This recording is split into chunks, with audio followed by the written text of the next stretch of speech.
Are you ready? The Kornelia Stephanie Show. Wake up to love, your call to action. Join Kornelia as she empowers others to live heaven on earth. Kornelia teaches listeners how to be the authority over yourself, embracing your inner guru. Feel yourself uplifted into limitless expansion, integrating ease and grace in a changing world. This show will cover topics such as unconditional love, your physical body, how to be in extraordinary relationships, create financial and emotional wealth, embracing entrepreneurship in the new earth.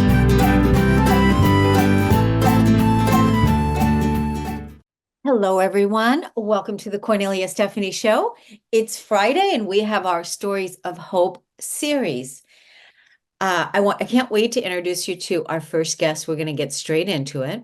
Nakesha Atkins. She's the founder of Grief Love, and she is a grief and loss speaker and coach. She has dedicated her life to helping others find meaning and growth in loss. She empowers individuals and communities to navigate the depths of grief and emerge stronger, wiser, and more compassionate. Through her inspiring talks, Nakesha unveils the power of grief, not as a debilitating force, but as a catalyst for transformational change. She encourages others to embrace their grief, not as a sign of weakness, but as an opportunity for self-discovery, personal growth, and deeper connection with God. Welcome to the show today, Nakesha Atkins. Thank you so much. I'm excited to be with you and your audience. Thank you. Thank you. It's so good that you're coming in and you're talking about grief and how you want to inspire and support others to embrace this part about ourselves. Absolutely. I am of the belief that there are seasons and cycles in life. We all experience the ups and downs, whatever that look like. But I want to encourage your listeners and viewers to know that it is all temporary. No matter how difficult it feels, no matter how painful those moments are, they will pass. And if we allow those moments to be teachers for us, if we allow life, including grief, to be teachers and we take on those lessons, we will come out of that much stronger every single time. I'm a living witness of that. That's why I can speak to it so passionately. Yeah, let's kind of highlight for the audience, what does it look like before this level of education, before this level of awakening and awareness? What does it look like when people are grieving and not acknowledging and going on as if? What does that look like? Absolutely. So the way that grief shows up in the early stages of it can have a variety of effects on us, not just physically and emotionally, but socially, mentally. And so some of those effects look like changes in appetite, where maybe we overeat or we don't eat at all, right? It looks like us isolating ourselves, not wanting to be a part of any type of social circles anymore, not accepting phone calls or visits in our home, or invitations to even go out. It looks like depression. It looks like anxiety. It looks like sleep patterns change. Either you sleep too much because you want to sleep away the pain, or you can't sleep at all. It has a variety of effects on us because when you specifically grieving the loss of a loved one, which is permanent, it changes the whole course of life as we know it, right? So now we're on a different path that is very unfamiliar to us. And as human beings, honestly, the majority of us don't really like change. We might have a difficult time embracing change, especially something as big as losing a loved one. And so it's confusion. There's lack of focus, things that you would normally do on your daily basis, or monthly basis, paying your household bills, cooking. These things can become overwhelming because that pain is so heavy and it's so confusing to a person. And so it is a difficult journey. I will not sit here and pretend like it isn't. It can take years. Everyone grieves differently, but it can take years to get this level of acceptance and education where I currently sit. Trust me, I was not always here. I had some very difficult times My grief journey began almost 9 years ago with the loss of my husband. We were high school sweethearts. We created four beautiful children together. We were together for many, many years, and he was involved in an accident that took his life. And so it was sudden. I didn't have an opportunity to prepare, right? Mm. And it just literally knocked the wind out of me. And so there were many days I spent in my bed not wanting to get up and do anything. Thankfully, I had family members. My mom stepped up and came in and really took care of my children. I couldn't drive them to school because it was a trigger for me. And what a trigger is, it reminds you of a moment that happened with this loved one. Or Mm. maybe it reminds you of when you found out about their passing, right? So these emotions, these thoughts come back up, and you feel as if that moment is happening all over again. And for me, I experienced these triggers that caused anxiety in me, which is something I've never experienced in my life before. So I will share it was very difficult, but through my faith and the support of loved ones, I was able to grow through it. Yeah, I think this is such an important uh, conversation that, we really need to embrace this part of our humanity because, losing a loved one or experiencing loss in various different forms throughout our life is life. It's part of life. But what do you think it is? Why is it that we weren't embracing it before?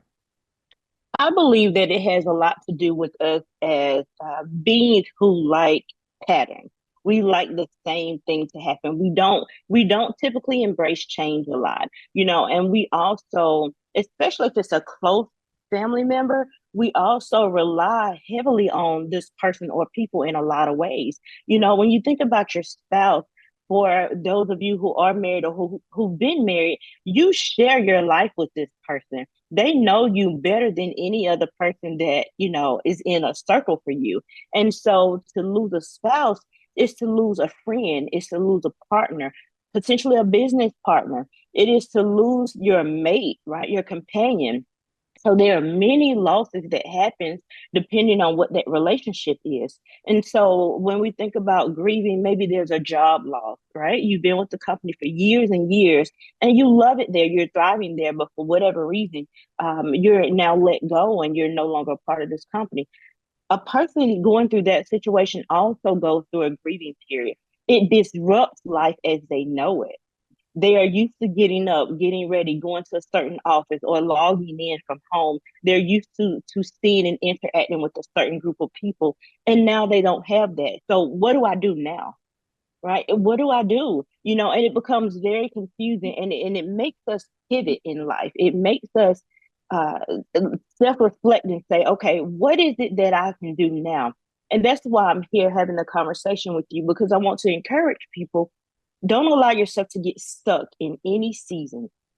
Pray through it, learn through it, lean on people you trust, allow that support to come in. That's a lesson that I had to learn, because isolation was a symptom that I experienced early in my grief journey. I wanted to get through it by myself, but it is nearly impossible to Yeah. get through that kind of pain alone. You just can't do it. Yeah. It's unhealthy. We just need to be held, during that time. Yes. We need to be witnessed, we need to be heard, and we need to be seen in our grief that we're grieving. And I think, the biggest thing about us not, I think you're right with the change and that we just don't like change, but we also want to appear like we got it all together, or Yes. even how we used to the personality that we used to present to the world before the loss occurred. And then all of a sudden now something happened, and then who is our personality now, and can we actually really even show up without that smile on our face, with a heavy heart, with a heaviness, right? um you're gonna love this, Keisha. I wanted to have a t-shirt made that says, and we should do this, we should still do this should still be made, because I think it's an important part. And that t-shirt says, I'm grieving. I love it. right? So basically, you put the t-shirt on, you acknowledge that, yeah, I'm grieving. And then when you're going to the store, you're going to the grocery store or running errands or whatever, and then you run into people that see you, you don't really have to say anything because it's saying it already where you are. And that can have compassion from the other person that, oh my gosh, this person is grieving. Because a lot of times, we just have that sad look on our face and we don't want to Yes. smile. Yes. And I think that's amazing just because it breaks down the walls of vulnerability, right? I Yeah. want to dispel a myth about what the definition of strength looks like and sounds like. In our society, we think that strength looks like pushing through anything that we are experiencing. So It good. looks like exactly what you said, putting a smile on our face when our heart is in a million pieces. It looks like just showing up, even if we're tired or exhausted and don't have the mental or physical energy to do so. That is not strength. Yeah. Strength is acknowledging I'm not okay. And I'm not okay. I don't have the energy to give to anything right now. I'm feeling very emotional. I feel my eyes welling up. I fear these tears about to flow. And guess what? No matter what setting I'm in, I am going to let them flow. That's what strength is. Strength looks like wearing that t-shirt that you just spoke about to let the world know it will be okay, but in this very moment, it's not. All is not right in my world for me right now, right? And Yeah. I'm Yeah. acknowledging that. Yeah, I think that's a big piece is that that's what we need to show to be in our authentic self, that we're not happy all the time and that we're not joyful all the time because we could also be grieving and that that is also okay. And it's our responsibility to show and model this type of living, this true humanity to our children. I want to let the Yes. audience know how they can find you and follow you on social media and your website. Yes, please. My website is Nakesha Atkins. That is NAKESHAATKINS.com. And you can find everything about me there on my website. My social media links are there. I even have snippets of some previous talks that I've done, and I have some resources on there. If your audience would like to join my email list, I have an ebook that will be sent to them that includes a variety of healthy coping mechanisms that they can utilize to get through any type of loss that they're experiencing. And so I would love for them to be able to enjoy that resource as well. That's so awesome, Keisha. Thank you so much for coming on the show. Thank you for doing that good work out there. And yeah, I loved having you on the show. I loved being able to speak about this today. Thank you so much. My pleasure. Thank you so much for having me. We're going to take a break on the Cornelia Stephanie show. Everyone, we'll be right back.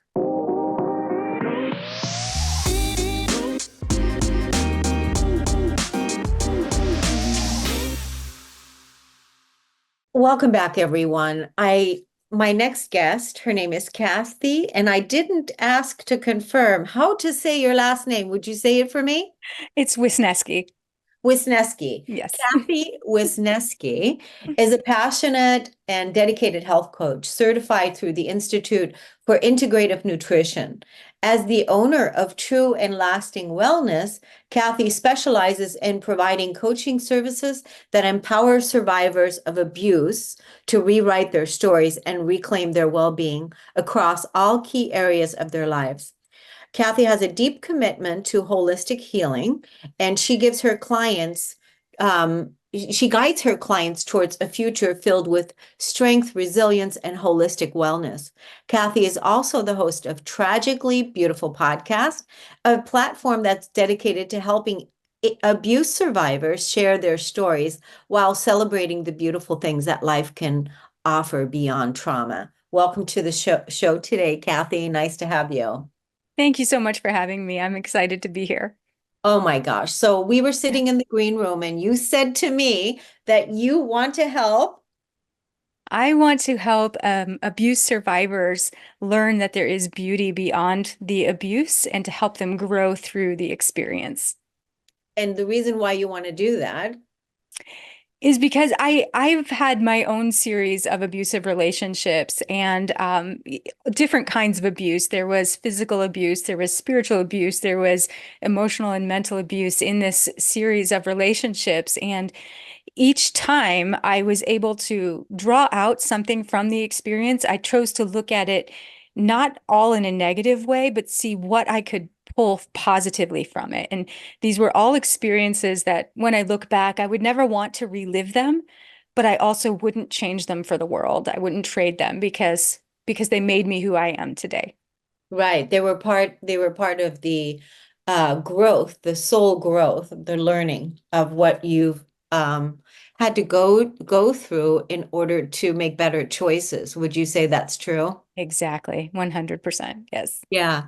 Um, so what does it look like? Did you have flags? Did you have flags in like there's the red flag, like something happened, and did you have red flags in your relationships where you're like, this isn't good?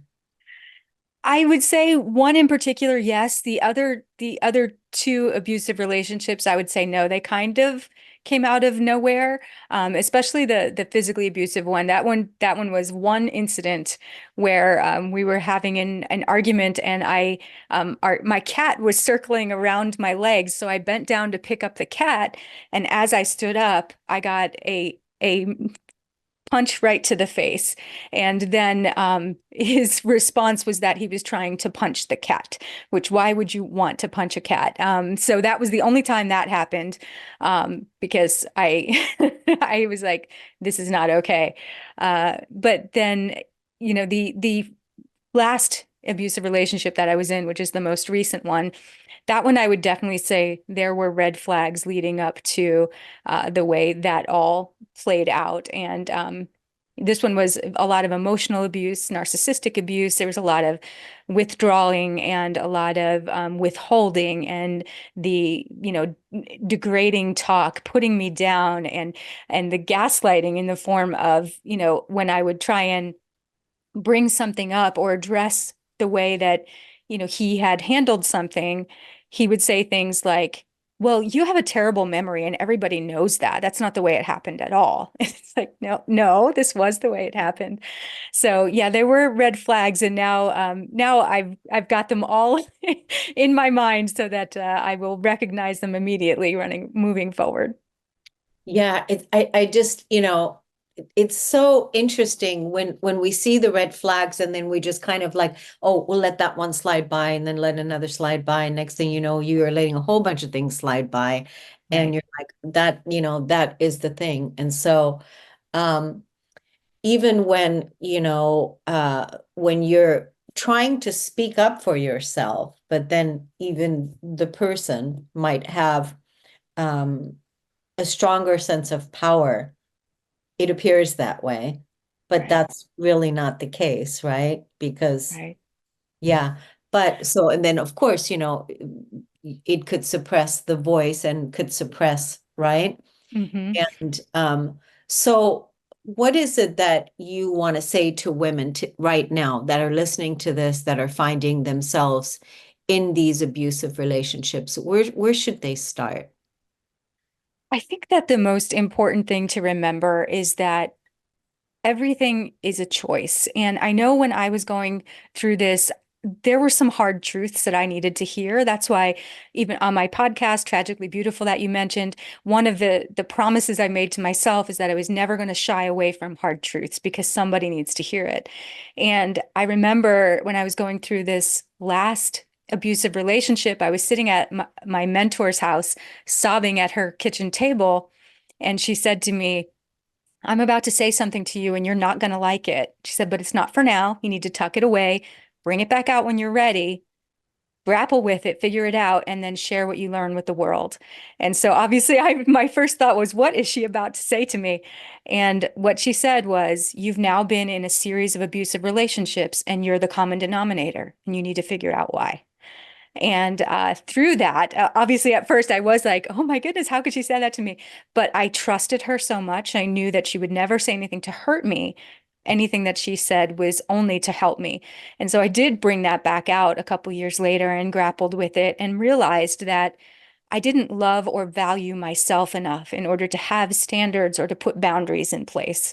And so that was a choice that I had to make, was to first use these experiences.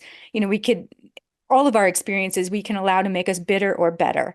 And I chose to let these experiences make me better. And then secondly, just understanding that, again, everything is a choice. What do I want my life to look like? Where do I want to go? And it doesn't mean that what you have to do to get there is easy, but it is simple. It is a choice that you have to make, and then just figure out what that next right step is. I think that's so important, when you're in the middle of that type of abuse, Mhm. it's inviting an opportunity for you to advocate for yourself and stand up for yourself Right, and really claim a better life, a better environment, a better partnership, a better relationship, because you deserve it. right. And and to really say that and speak that, maybe not initially right away to the person, but at least saying it to yourself and realizing to yourself.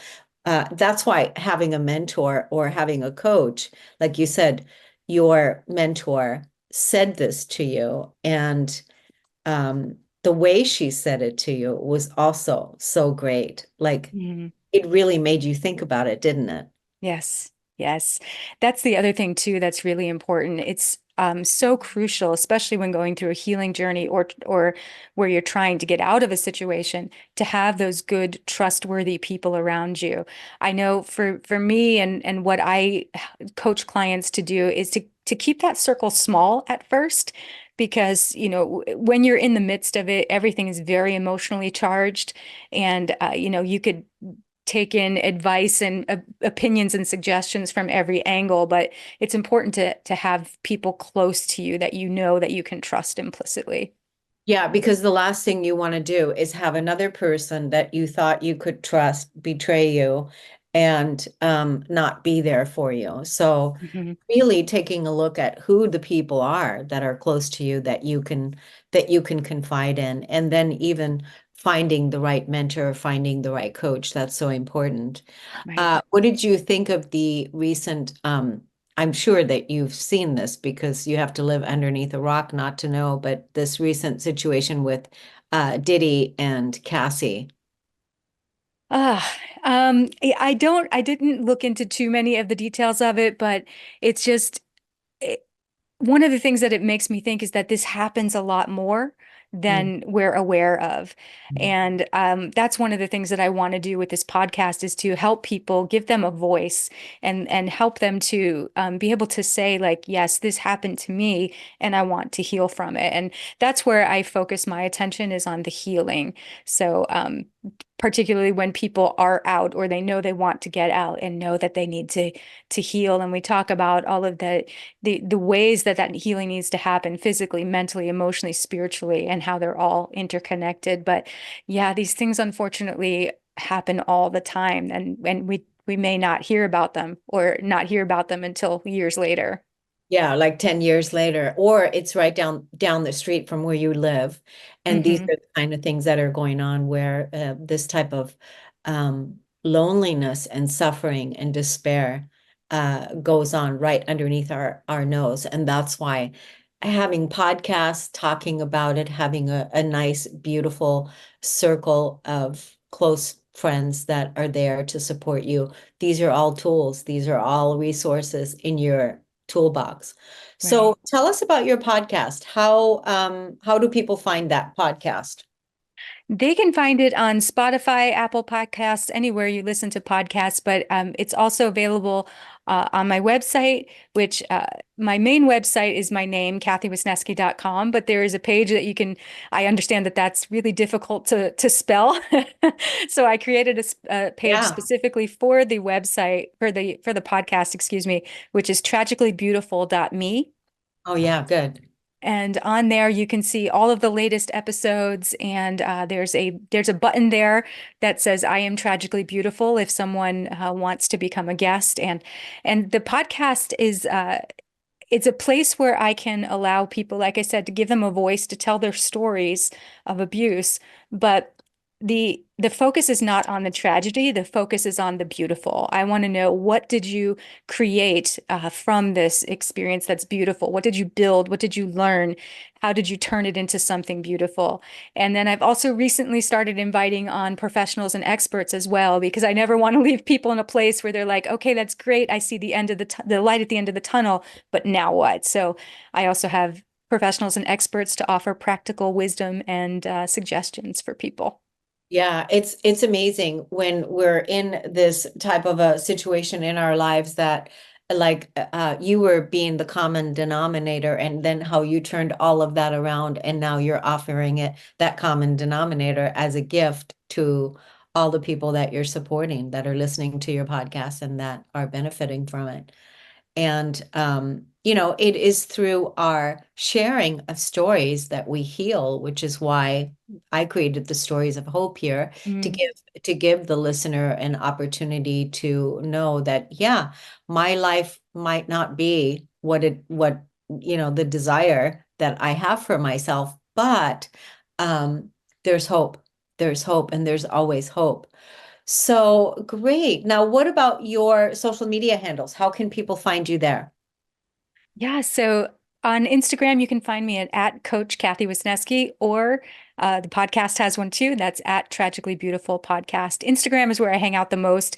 I also am on Facebook. I have a page for Tragically Beautiful Podcast, as well as Kathy Wisniewski as well, and True and Lasting Wellness. It's a lot of different ones. Yeah, that is. Well, as soon as somebody can find you on one, they can connect with you there, and Absolutely. grow with you in that realm. Now, what about your other coaching, your wellness coaching? What does that look like as Right well? now, I'm actually working on a digital course because I Oh, found that working one-on-one didn't allow me to have the reach that I wanted to have, and I wanted to be able to help more people. So I'm working on a digital course that will help people to heal in all of those areas, physically, mentally, emotionally, and spiritually after abuse. And that should be out here within the next month or so. It's very close to done. So I'm excited about that. oh, good, good. Does your podcast also give strategies about, how to, uh, you know, leave when it's time to leave, or you're wanting to end the relationship? I'm trying to focus more on after that decision has already been made, because I'm Oh, not a therapist or a psychologist or anything like that. So I want to make sure I stay in my lane. yeah. So Yeah, you just want to support the listener that to share their story, and also focus on the healing that's happening. exactly. Yeah, Yes. very important. Well, what do you want to leave us with? What is it that you want to leave us with today with your sharing? What do you want to say to the audience? I would just love to say, if there's anybody that's in an abusive relationship or just out, that you are beautiful, that you didn't deserve what happened to you, and that you can create and build the life that you want. Even if it may feel out of reach now, you're just a decision away from a different tomorrow. Hey, that's beautiful. Thank you so much. Yeah, that's You're beautiful. welcome. Thank you. Thank We're going, you. thank you. We're going to take a break on the Cornelia Stephanie Show, everyone. We'll be right back.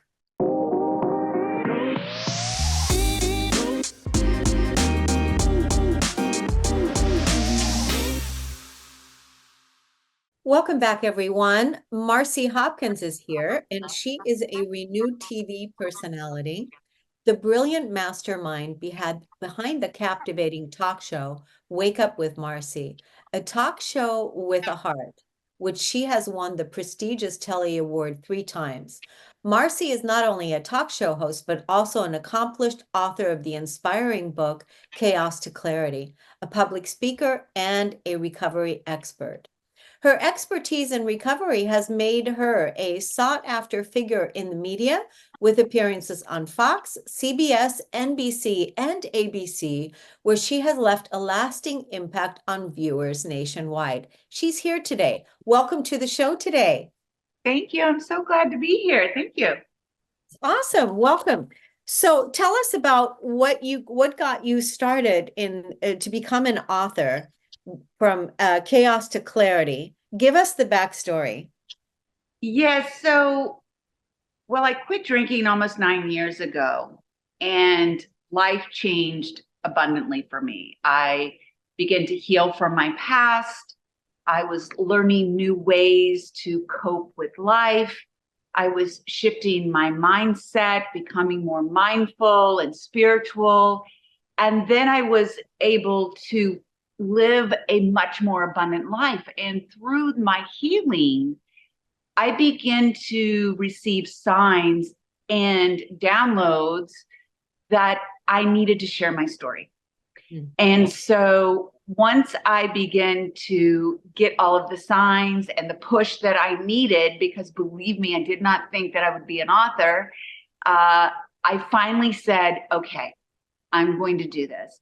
And I wanted to tell my story because, well, in the beginning of my healing journey, I, of course, was shameful and fearful of being honest and authentic about my story.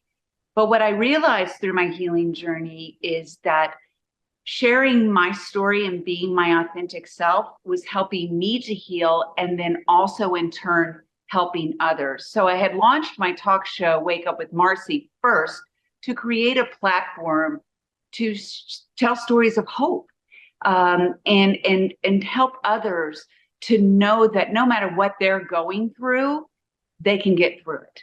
That a lot of us go to this dark place and it's very hard to get out of it, but I wanted to show how and that it's possible. That is what I had done. So then I decided to write my book, Chaos to Clarity.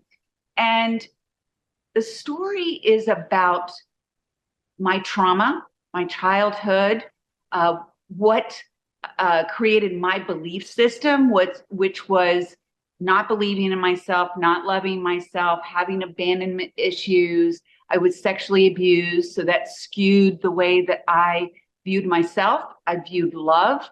And my mother was an alcoholic, my father, my grandfather, it's rampant in my family. So I saw drinking every day. So I began drinking very early in life, and that was my escape. That is how I coped. Now, I did manage to get through life. Life actually looked pretty good for me, but I think that we learn to wear a mask. We learn ways to cope and live in this life while we are living in pain. And so once I got to, I did very well in the media industry. I ended up working for Fox Cable Group. I was director of on-air promotions in LA. I got married. I had 2 children, all the while drinking. And yes, I was not on exactly stable footing because of my feelings about myself and not really understanding how to love and be loved. I, of course, when I had my children, felt a love beyond anything that I had experienced before. And it made me question more about how my mother didn't keep me safe, and how could she do that? So the other part of my story is when I quit drinking, when I finally had my rock bottom. I share about that. I was modeling and acting, and that really what catapulted my drinking to an all-time high, because my self-worth and confidence was so low, and I felt that the drinking gave me liquid courage, right? And that just was creating more problems in my life. And ultimately, my final straw was I went for a modeling gig. I had had some of my liquid courage. I went out afterwards, and ultimately I got a DUI. And it's interesting because I went to bed that night still a victim. And I woke up the next day and I finally surrendered. I realized that I must get help or I was going to lose everything. And that I'd worked so hard for. And that was to build a family, to build a life, to build a community. And I just needed to build myself up. And so once I surrendered and acknowledged I needed help, I went to my husband. I shared with him that I had a problem, and he could have pushed me away after all the problems and the fact that I got a DUI. And created these issues in our lives, he embraced me. And it was the first time I felt love. And it was like the whole weight of the world just dropped off my shoulders. I mean, God was there, and he led me to a life of abundance. And I had to do a lot of work. I went through this 12-step program. I share in my book about what I learned in the 12-step program, my toolbox, everything that I've learned to use to cope with life, because life isn't going to stop happening. It's how we cope and manage, and what our mindset is, and if we're living in a positive mindset, and that's through gratitude. So there's so many things that we have to do to rewire and reshift our brains and how we think, and change the belief system that we have developed from our past and our narrative. And then I share about launching my talk show, and all of the abundant things that were happening in my life, and my spiritual growth, and breaking generational cycles, and forgiving my mother, even forgiving those that wronged me in my life. Because ultimately, if we don't forgive and hold on to the hurt and the anger, we will never move on. Mm-hmm. And I give so much in my book to educate, and with my story weave throughout, and give action items, and just so many helpful tools, because I want to help others. Even if you don't have an addiction to alcohol, there's so many different addictions, things that we are using to mask our pain or our unhappiness. And I want to help you to know that I get you and I understand, but we can get through it, and there's ways to get through it, and let me help you, because I have the tools there for you. Yeah. This is wonderful. How has your life changed now that you have let go of the addiction? Well, we need a lot more time. Yeah, right. No, but honestly, what has changed first and foremost is that I found love for myself. I found out who Marcy is. I found out what I care about, what I love, what are my values, what do I enjoy. I let go of the toxicity in my life. I let go of the hatred in my life. And once I started letting go of all of these things, I became very spiritually connected. I share a lot of signs that I have received from the other side. So once we start, we all have the capacity to do it. It's just once we start opening up our eyes and changing our vibrations, and which means going from pain and hurt and anger and jealousy and all of these emotions that keep us stuck really low. Yeah. I was able to lift to a place of love and joy and peace. And with that, I started bringing in like beautiful relationships, best relationship with my husband, healing through that, best relationship with my kids, finding people that really lift me up. And I started living my purpose, which is helping other people. And that's through my talk show, a book, being able to get in front of people and talk to them. I couldn't even, I mean, I was the director of on-air promotions for Fox, and I couldn't even go into a meeting and speak because I didn't have enough confidence. So it's just amazing how I wake up happy. I got to do the work every day, but living a life in happiness, peace, and joy, and having the rewards that go with that. I mean, that's the beauty of this. And that's the beauty of recovery and healing for me. Yeah, and clarity. And so I think that's beautiful, the way that you laid that all out. Let's tell the audience how they can follow you on social media. Yes, so on Instagram, I'm very active, all about my show at Wake Up with Marcy. And then I also have a very inspirational page that it's host Marcy Hopkins. Everything's on my website, wakeupwithmarcy.com, my show, and all the things that I'm doing. I have a book signing coming up here in New Jersey in September with Kendra Scott. Also, you know, I'm on LinkedIn, I'm on Facebook, all at Wake Up with Marcy. So really, if you Google Wake Up with Marcy or Marcy Hopkins, you'll find me. And my book is on Amazon.com, Target, Walmart, and BarnesandNoble.com and Goodreads. Well, I think it's wonderful that you came on the show today, Marcy, to share all of this beautiful work that you're doing with yourself and the people that you're inspiring and impacting. Thank you so much for coming on the show. We appreciate you. And I want to thank the audience today for listening and tuning in. And we'll see you again next time, everyone. Take care. Bye-bye. Bye. You've been listening to the Kornelia Stephanie Show, Wake Up to Love, your call to action.